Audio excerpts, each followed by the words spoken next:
ప్రేక్షకులకి ఆ లలితాంబిక అమ్మవారి యొక్క అనుగ్రహం పరిపూర్ణంగా కలగాలని మనస్ఫూర్తిగా కోరుకుంటూ మనం ఈరోజు చెప్పుకోబోయేటువంటిది విశ్వవసునామ సంవత్సరంలో అందరూ చాలా ఆనందంగా ఉండాలి అనేటువంటి ఉద్దేశంతో మనకి కావాల్సినటువంటివి ఏమిటి?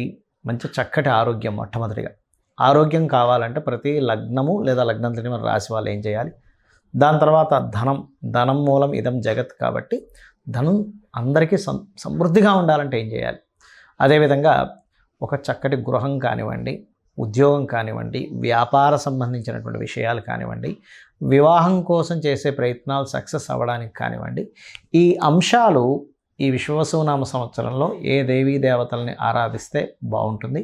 మరియు అదేవిధంగా ఎక్కడ ఇటువంటి విషయాల్లో రాంగ్ స్టెప్ పడకుండా ఏం చేయాలి అనేటువంటి అంశాలని చెప్తుంది నేనైనప్పటికీ కూడా చెప్పిస్తుంది సాక్షాత్ లలిత అమ్మవారిగా భావిస్తూ ఒక్కొక్క లగ్నం గురించి మరియు ఒక్కొక్క రాశి గురించి మనం తెలుసుకుందాం. తులా లగ్నము, తులారాశి.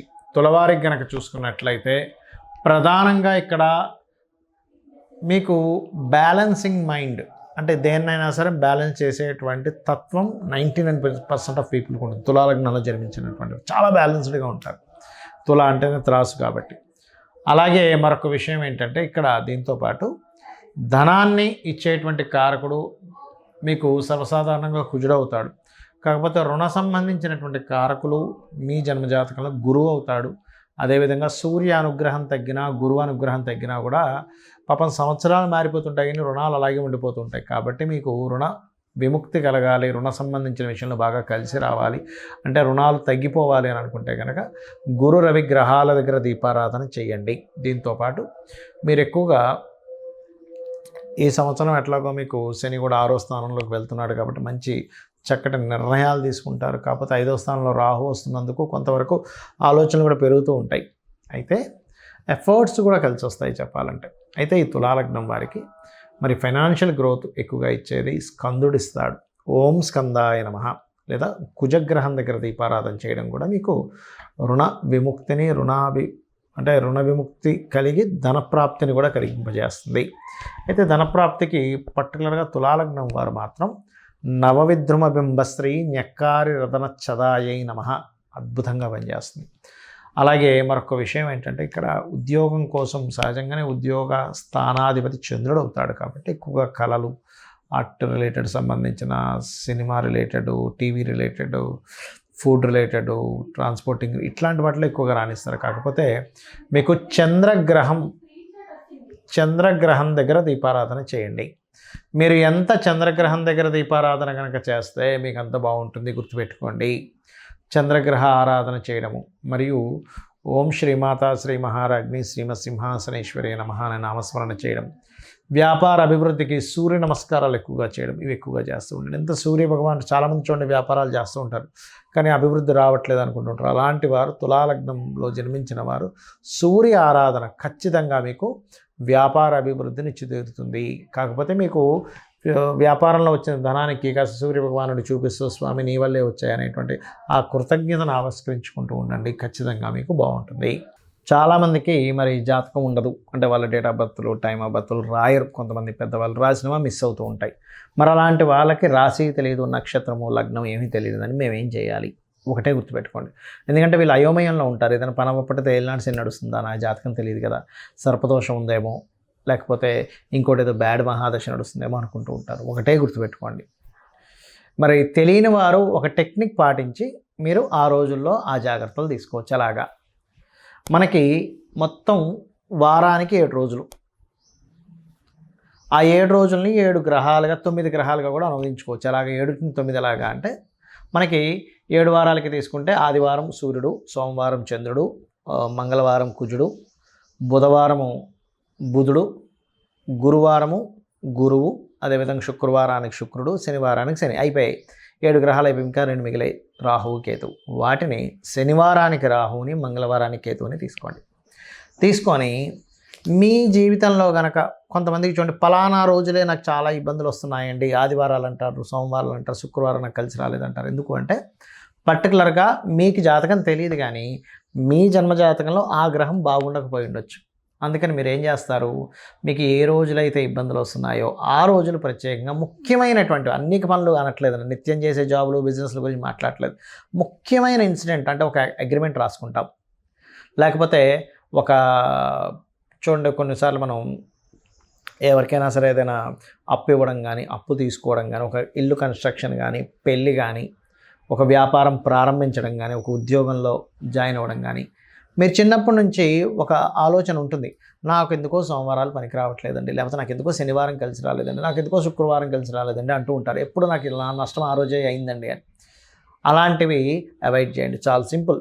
ఎందుకంటే మీకు ఆ ప్లానెట్ ఆ రిజల్ట్స్ ఇస్తున్నప్పుడు ఆ రోజుల్లో ప్రారంభించడం మీకు మంచిది కాదు, ఇది బాగా అర్థం చేసుకోండి.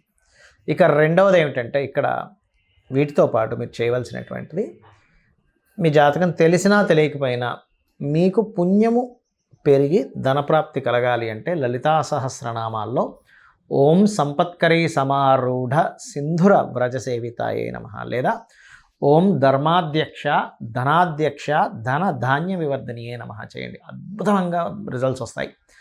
అలాగే మరి ఏమండి నాకు చాలా అప్పులు ఉన్నాయండి, నా జాతకం తెలియదు, ఏ గ్రహానికి చేసుకోవాలో తెలియట్లేదు అంటే సింపుల్గా ఏమీ లేదు. బుధవారాలు బుధగ్రహానికి, కేతుగ్రహానికి, కుజగ్రహానికి దీపం పెట్టి చక్కగా మీరు రోజుకొక్క అరగంట సేపు కనీసం ఓం అపర్ణాయే నమః అని చేస్తూ ఉండండి. చేస్తూ ఉంటే మీ యొక్క లైఫ్లో నేనేమి చేస్తే ఈ అప్పు తీరుతుంది, నేను ఎట్లా ప్రోగ్రెస్ అయితే నాకు ధనాదాయం పెరిగి ఈ అప్పుని నేను తీర్చగలుగుతాను అనేటువంటి ఒక ప్లానింగ్ అనేటువంటిది మొట్టమొదటిగా అమ్మవారు మీకు ఇవ్వడం జరుగుతుంది. ఇక అదేవిధంగా మరి జాతకం లేదు కానీ వివాహ సంబంధాలు ఏమో కుదరట్లేదని బాధపడుతూ ఉంటారు. జాతకం ఉన్నా లేకపోయినా ఒకటే గుర్తుపెట్టుకోండి, వివాహం కుదరట్లేదంటే మీకు 3 పాయింట్లు. మీకు లేట్ మ్యారేజ్ యోగం ఉంటుంది, లేదా సమయం ఇంకా రాలేదు. ఇప్పుడు ఉదయం 6:30కి సూర్యోదయం, నేను రాత్రి 10 గంటల నుంచి 10 గంటలకు ఒకసారి, 12 గంటలకు ఒకసారి, 2 గంటలకు ఒకసారి, 3 గంటలకు ఒకసారి ప్రతిసారి తలుపులు తెరిచేసి ఈస్ట్ వైపు సూర్యుడు రాలేదని బాధపడడం వల్ల అర్థం లేదు. ఎలా అయితే ఉదయం 6:30కి సూర్యోదయం అవుతుందో ఆ వ్యక్తికి వివాహ గడియలు వచ్చినప్పుడు ఆటోమేటిక్గా సంబంధాలు వస్తూ ఉంటాయి. అందులో మీరు మీకు తగినటువంటి జీవిత భాగస్వామిని ఎంచుకుంటూ ఆ గడియలు ఒక్కోసారి కొంతమందికి బలంగా లేకపోవడం వల్ల ఎన్ని సంవత్సరాలు వెయిట్ చేస్తున్నా ఒక సంబంధం కూడా సెట్ అవ్వదు. అలాంటప్పుడు ఓం కామేశబద్ధ మాంగళ్య సూత్రశోభిత కందరాయై నమః అనే నామం చేసుకుంటే ఖచ్చితంగా అమ్మవారి మీద పూర్తిగా భారం వేస్తూ మీ నమ్మకాలు అంటే మీరు అమ్మవారిని నమ్ముకుంటూ మీ ప్రయత్నాలు మీరు చేసుకుంటూ వెళ్ళిపోండి.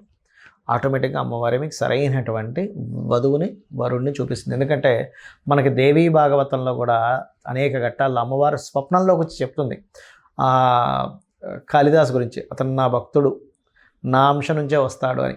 అదేవిధంగా చాలా దేవీ భాగవతంలో ఉండేటువంటి చాలా వృత్తాంతాల్లో పలానా వ్యక్తులకి కల్లోకి వచ్చి చెప్పడం, ఇది చేయమని చెప్పడం అనేటువంటిది ఉంది. అంటే ఏమిటి, అమ్మవారిని ఎవరైతే నమ్ముకుంటారో భక్తి శ్రద్ధలతో ఎవరైతే చేస్తారో వాళ్ళని చెయ్యి పట్టుకొని నడిపిస్తుంది. అయితే మీకు అనిపించవచ్చు ఏమంటే అమ్మవారి భక్తి శ్రద్ధలు ఉన్నాయి కానీ ఎక్కడో మాకేదో కష్టం వస్తుందండి అంటే, ఇంకా పెద్ద కష్టం రావాల్సినటువంటిది చిన్న కష్టంతో అమ్మవారు తీస్తుంది. అది మనకి తెలియక చిన్న కష్టాలు కూడా అయ్యో కష్టాలు వచ్చేస్తున్నాయి, నేను రోజు పూజ చేస్తున్నాను, రోజు సంధ్యావందనం చేస్తున్నాను అనుకుంటారు. అంతకంటే ఒక 100,000 రెట్లు పెద్ద కష్టం రావాల్సింది తీసేస్తుంది. లేదా కొన్నిసార్లు అమ్మవారు ఏం చేస్తుందంటే ఇంకా ఈ జీవుడికి ఈ జన్మచక్రంలో తిరగడం అనవసరం అని చెప్పని ఏదైతే ఉందో ఈ జన్మలోనే ఇప్పుడుండే పీరియడ్లోనే అన్నీ కంప్లీట్ అయిపోయేలా చేయించేస్తుంది కూడా. అది మనకు తెలియక అజ్ఞానంలో అయ్యో నాకు ఇంకా కష్టం ఉంది ఏంటి, నేను ఇంకా ఇబ్బంది పడుతున్నానేంటి, అసలు భగవంతుడు ఉన్నాడా లేడా, ఇలాంటివన్నీ మనం పెట్టేసుకుంటూ ఉంటాం. కాబట్టి అది చేయకండి. నిత్యము మీకు ఒకవేళ ఏలినాడు శని, అర్ధాష్టమి శని, అష్టమి శని నడుస్తున్నా కొన్ని పద్ధతులు పాటించండి, ఎటువంటి ప్రభావం ఉండదు. ఏమిటది అంటే నిత్య దీపారాధన, ఉదయం సాయంత్రం దీపం వెలిగించి చక్కగా ఒక 10 నిమిషాలు అమ్మవారి ముందు కూర్చోండి చాలు. అమ్మవారిని స్మరణ చేయండి, శ్రీమాత్రే నమః సరిపోతుంది. రెండవది, మీకు దగ్గరలో ఏదైనా ఆలయం ఉన్నట్లయితే వీలున్నప్పుడల్లా రోజు వెళ్ళడానికే ట్రై చేయండి. ఎప్పుడో ఒకసారి ఏదో పని పడింది ఊరు వెళ్ళాం, that is different case, but రోజు వెళ్ళడానికి ట్రై చేయండి. మీ ఆరాలో ఏదైతే ఉందో నవగ్రహాలు పనిచేసే స్థితి ఆరా మీద పనిచేస్తుంటుంది ఎక్కువగా. ఫస్ట్ ఆరా క్లియర్గా ఉంటుంది. మూడవది, దేశీవాలి గోవుల సంరక్షణకి పాటుపడండి. గోవులకి ఏదైనా తినిపిస్తూ ఉండండి. సకల దేవతలు ఉండేటువంటి స్థలం గోవు, అదొకటి చేయండి. అదేవిధంగా మీ పెద్దలని గౌరవించడము, అదేవిధంగా మీ దేవతారాధనతో పాటు పితృదేవత ఆరాధన కూడా చాలా ముఖ్యమైనటువంటి అంశం, గుర్తుపెట్టుకోండి. చేయండి, 100% మీకు ఫలితం పాజిటివ్గా వచ్చి తీరుతుంది.